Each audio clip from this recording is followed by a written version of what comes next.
52 ఏళ్ల క్రితం ఉమ్మడి రాష్ట్రంలో ఆంధ్రప్రదేశ్ ఐక్య ఉపాధ్యాయ ఫెడరేషన్గా ఆవిర్భవించింది. 40 ఏళ్ళు ఉమ్మడి రాష్ట్రంలో, 12 ఏళ్ళుగా తెలంగాణ రాష్ట్రంలో విద్యారంగ అభివృద్ధి, ఉపాధ్యాయుల సంక్షేమం కోసం నిరంతరం పోరాడుతూ పాలకులు ఎవరైనా, ప్రభుత్వం ఏ పార్టీ అధికారంలో ఉన్నా విద్యారంగం, ఉపాధ్యాయుల ప్రయోజనాలే మిన్నగా పోరాడుతూ ఉన్నటువంటి ప్రముఖ సంఘం టీఎస్యూటీఎఫ్. ప్రతి 2 ఏళ్లకోసారి మహాసభలు, ప్రతి సంవత్సరం వార్షిక విస్తృత సమావేశాలు నిర్వహిస్తున్నటువంటి సందర్భంలో ఈసారి సమావేశాలు డిసెంబర్ 28, 29 తేదీల్లో జనగామలో రాష్ట్ర కమిటీ విస్తృత సమావేశాలు నిర్వహిస్తూ ఉన్నాం. ఈ సందర్భంగా రాష్ట్ర విద్యా సదస్సును కూడా ఏర్పాటు చేయడం జరిగింది. ప్రధానంగా కేంద్ర రాష్ట్ర ప్రభుత్వాలు విద్యారంగం పట్ల అనుసరిస్తున్నటువంటి వైఖరి, అలాగే ఉపాధ్యాయులు, ఉద్యోగులు ఎదుర్కొన్నటువంటి సమస్యలు, వాటి పరిష్కారం కోసం గత సంవత్సర కాలంలో జరిగినటువంటి కార్యక్రమాలను సమీక్షించి రాబోయే సంవత్సర కాలానికి కార్యాచరణని ఈ సందర్భంగా రూపొందించుకుంటాం. ప్రధానంగా ఈరోజు చూసినప్పుడు కేంద్ర ప్రభుత్వం ఎన్ఈపి 2020ని తీసుకొచ్చి వేగవంతంగా అమలు చేసినటువంటి క్రమంలో గత 5 ఏళ్ల కాలంలో రాష్ట్రాల స్వేచ్ఛని హరించేసి మొత్తం విద్యారంగం మీద కేంద్ర పెత్తనాన్ని పెంచుతూ ఉన్నది. మరి ఆ క్రమంలోనే ఈరోజు పాఠశాల విద్యలో పిఎంశ్రీ పాఠశాలలు కానివ్వండి, లేకపోతే ఉన్నత విద్యారంగంలో హైయర్ ఎడ్యుకేషన్ కౌన్సిల్ ఏర్పాటు కానివ్వండి, ఇవన్నీ కూడా ఈరోజు పాఠశాల ప్రభుత్వ విద్యారంగం పట్ల ప్రైవేటీకరణ, కేంద్రీకరణ విధానాలు పెరగడానికి దోహదపడుతూ ఉన్నాయి. వీటికి తోడు ఈరోజు సుప్రీంకోర్టు ఇచ్చినటువంటి జడ్జిమెంట్ సెప్టెంబర్ 1వ తేదీన టీచర్ ఎలిజిబిలిటీ టెస్ట్ విద్యా హక్కు చట్టం అమల్లోకి వచ్చింది 2010 ఏప్రిల్ నుంచి. ఎన్సిటిఈ టెట్ని నోటిఫై చేసింది 2010 ఆగస్టులో.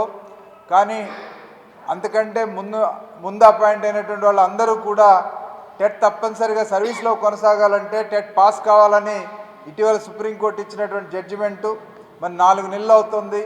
దేశవ్యాప్తంగా 10 లక్షల మంది, తెలంగాణ రాష్ట్రంలో 45,000 మంది ఉపాధ్యాయులు దానివల్ల ప్రభావితం అవుతూ ఉన్నారు, ఆందోళన చెందుతూ ఉన్నారు. మరి కేంద్ర ప్రభుత్వం ఇప్పటి వరకు నిమ్మక నీరెత్తినట్టుగా వ్యవహరిస్తూ ఉంది, మౌనముద్రలో ఉంది. మరి దీని మీద సుప్రీంకోర్టులో రివ్యూ పిటిషనో క్యూరేటివ్ పిటిషనో వేద్దామని కానీ, లేదు పార్లమెంట్లో చట్టాన్ని సవరించి సీనియర్ ఉపాధ్యాయులకు రక్షణ కల్పిద్దామనేటువంటి ఆలోచన చేయకపోవడం చాలా దురదృష్టకరం. ఉపాధ్యాయ సంఘాలు రోజు ఢిల్లీలో ఆందోళన చేస్తూ ఉన్నాయి. పార్లమెంట్ సభ్యులు కూడా పార్లమెంట్ సమావేశాల్లో మాట్లాడుతూ ఉన్నారు. మరి రేపటితోటి పార్లమెంట్ సమావేశాలు ముగిస్తూ ఉన్న సందర్భంలో శీతాకాల సమావేశాలు ఇప్పటి వరకు పార్లమెంట్ సభ్యులకు కూడా ఒక హామీ, భరోసా ఇవ్వనటువంటి పరిస్థితి ఈరోజు చూస్తూ ఉన్నాం. మరి దానికి తోడు ఈరోజు రాష్ట్రంలో కూడా ఉపాధ్యాయులు ప్రభుత్వ విద్యారంగంలో ముఖ్యంగా ఎన్జిఓల పాత్ర పెరిగిపోతూ ఉంది. ముఖ్యంగా ప్రభుత్వ పాఠశాలల్లో మౌలిక వసతులు కల్పించి తరగతికో ఉపాధ్యాయుడిని నియమించి ప్రాథమిక పాఠశాలలో ప్రీ ప్రైమరీ తరగతులు ప్రారంభించి పాఠశాలలు నిర్వహిస్తే ప్రభుత్వ పాఠశాలలో నాణ్యమైన విద్య వస్తుందనే నమ్మకం తల్లిదండ్రులకు కల్పించగలిగితే ఉపయోగకరంగా ఉంటుంది. కానీ వాళ్ళ పై మెరుగులు అన్నట్టుగా ఎన్జిఓ సంస్థలు తీసుకొచ్చి ఖాన్ అకాడమీ, లేకపోతే ఫిజిక్స్ వాలా ఇట్లాంటి సంస్థలను వచ్చేసి ఐఐటి కోచింగ్లు ఇస్తామని చెప్తే అక్షరాలు రాని వాళ్ళకి ఐఐటి కోచింగ్లు తీసుకొచ్చి చెప్పి ఏం ఉపయోగం అనేటువంటిది ఈరోజు మేము ప్రశ్నించాల్సినటువంటి అవసరం ఏర్పడుతూ ఉంది. ఎందుకంటే ఇవాళ residential schools, young India residential school ఇంకో పేరు పెట్టి కొద్ది మందికి నాణ్యమైన విద్య అందించడం కాకుండా మొత్తం ప్రభుత్వ పాఠశాలలో చదివేటువంటి 20 లక్షల మంది పిల్లలకు కూడా నాణ్యమైన విద్య అందించాల్సినటువంటి బాధ్యత ఈ ప్రభుత్వం మీద ఉన్నది. మరి ఇవాళ ఆ వైపుగా ఈ ప్రభుత్వం కృషి చేయాలని చెప్పేసి కోరుతూ ఉన్నాం. సో ఇటువంటి అంశాలన్నింటినీ కూడా వీటితో పాటు ఈరోజు రాష్ట్రంలో ఉపాధ్యాయులు, ఉద్యోగులు డిఏలు పెండింగ్ ఉన్నాయి, పిఆర్సీ పెండింగ్ ఉంది, బిల్స్ పెండింగ్లు ఉన్నాయి. వేల కోట్ల రూపాయలు 2024 మార్చి నుంచి రిటైర్ అయినటువంటి ఉద్యోగుల యొక్క పెన్షనరీ బెనిఫిట్స్ కూడా ఈరోజు పెండింగ్లో ఉన్నాయి.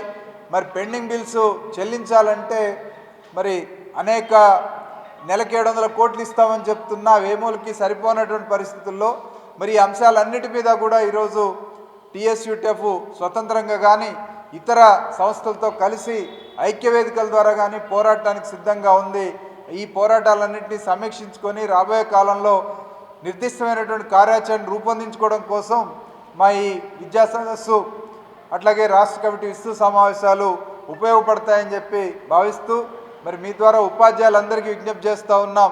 ఈ జరగబోయేటువంటి ఈ విద్యా సదస్సు విస్తృత కమిటీ సమావేశాల్లో పాల్గొని మరి కార్యాచరణని బలోపేతం చేయాలని చెప్పేసి ఉపాధ్యాయులందరికీ మీ ద్వారా విజ్ఞప్తి చేస్తాం.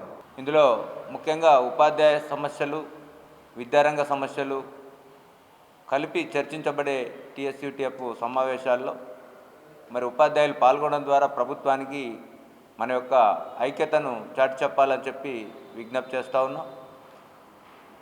ఉదయం పూట ప్రారంభ సెషన్లో రాష్ట్ర మంత్రులు పొంగులేటి శ్రీనివాసరెడ్డి గారు, సీతక్క గారు, అట్లాగే కొండా సురేఖ గారు హాజరవుతున్నారు. అట్లాగే పార్లమెంటు సభ్యులుగా ఉన్న కడియం కావ్య గారు, చామల కిరణ్ కుమార్ రెడ్డి గారు కూడా హాజరవుతూ ఉన్నారు, స్థానిక శాసనసభ్యులు. అలాగే మధ్యాహ్నం పూట విద్యా సదస్సు నిర్వహించబడుతూ ఉంది.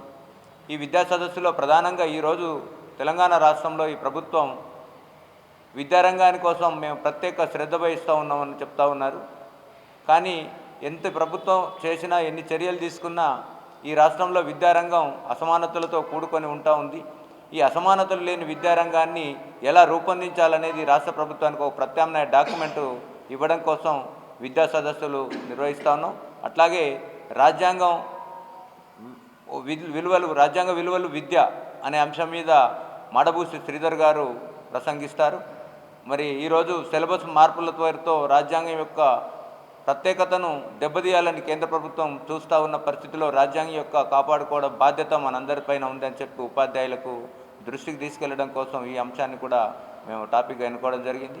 అట్లాగే ఆర్థిక విధానాల పరంగా చూసినప్పుడు ట్రంప్ అమెరికా అధ్యక్షుడైన తర్వాత రకరకాలైన పద్ధతుల్లో భారతదేశం యొక్క ఆర్థిక వ్యవస్థను అతలాకుతలం చేయడానికి ప్రయత్నిస్తున్న పరిస్థితుల్లో మరి అమెరికా ఆర్థిక విధానాలు సామ్రాజ్యవాది కాంక్షలను తిప్పికొట్టడంలో ఈ కేంద్ర ప్రభుత్వం తీసుకుంటున్న చర్యల్ని కూడా ఉపాధ్యాయులు గమనించాలని చెప్పి ఆ అంశాన్ని కూడా చర్చకు మేము ఈరోజు విద్యా సదస్సుల రూపంలో తీసుకొస్తా ఉన్నాం.